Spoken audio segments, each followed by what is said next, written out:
Just like that, all the snow was disappearing, huh? Because of the rain. Didn't even get to film much anyways with the drone and stuff. Maybe more will come later on. And what I read today, I guess this was kind of interesting. Apparently, the company DroneUp, which is been on the news a lot in terms of having some kind of partnership with places like Walmart to do drone deliveries.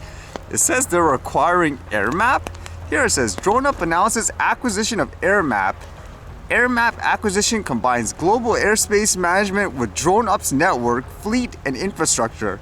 DroneUp's AirMap acquisition to advance a comprehensive and open airspace traffic management ecosystem.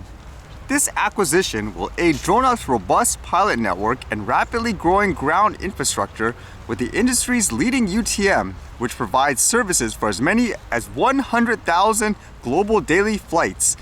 AirMap's comprehensive flight data will help DroneUp establish a market and regulatory leadership and further advance safe last-mile drone services. As drone flight volume increases, safety managing flights is beyond human scale and requires an automated system to plan, request clearance, and factor in potential hazards and airspace restrictions. The AirMap platform advances safety for DroneUp's operations while also providing advantages for other drone operators to publish their flight plans promoting uniform safety.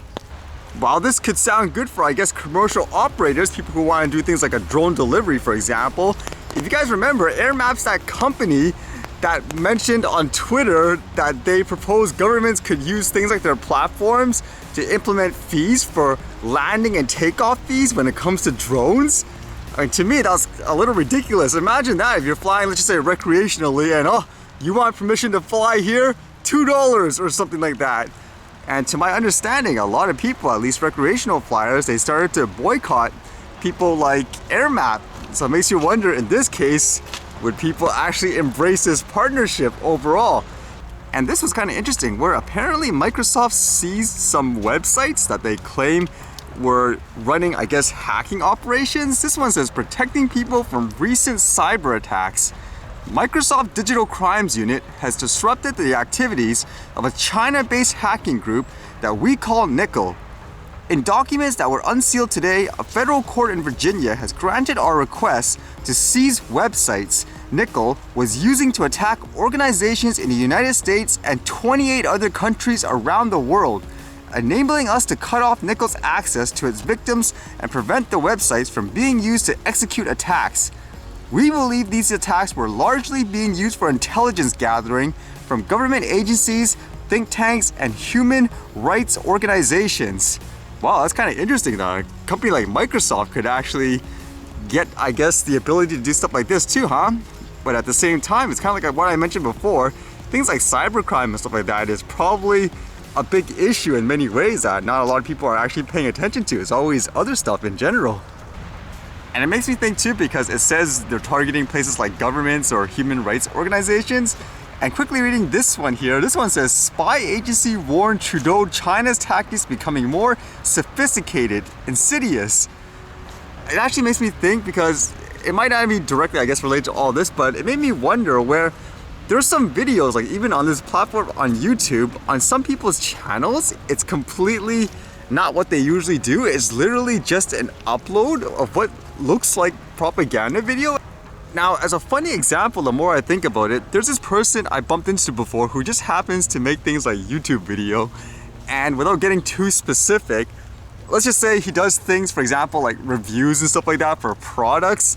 And one day, or a couple of days actually, he uploaded videos that had nothing to do with what he normally did. It just seemed like they were pure uploads promoting things like, I don't know, Communist Party, like, and stuff like that, or things about like viruses. And then there was this one video that caught my attention because it was actually related to those children being buried here in Canada with the residential schools. And it seemed like the piece was to say how, oh, look how bad Canada is for doing this. It felt like pure propaganda. So it made me wonder in that case whether or not like certain people are actually bought off by various organizations to, I guess, publicize this stuff to make certain countries and stuff look bad to get them to fight each other. It just makes me genuinely wonder.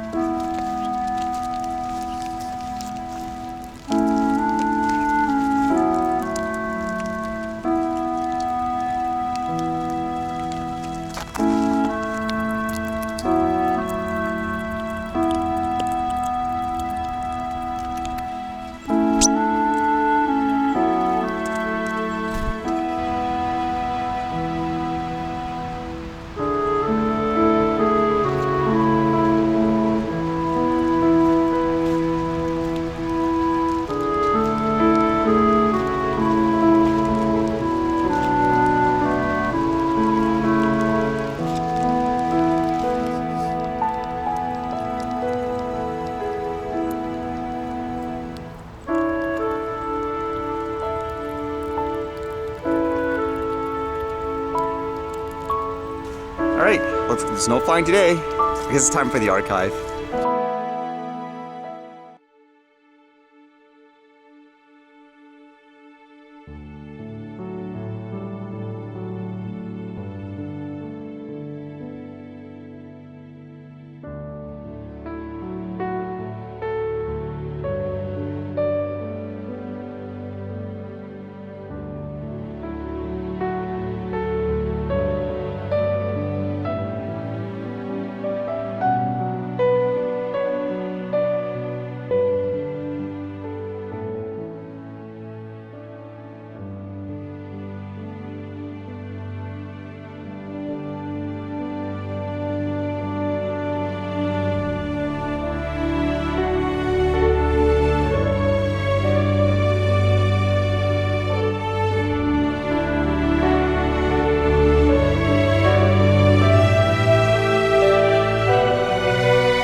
Alright, see you guys later.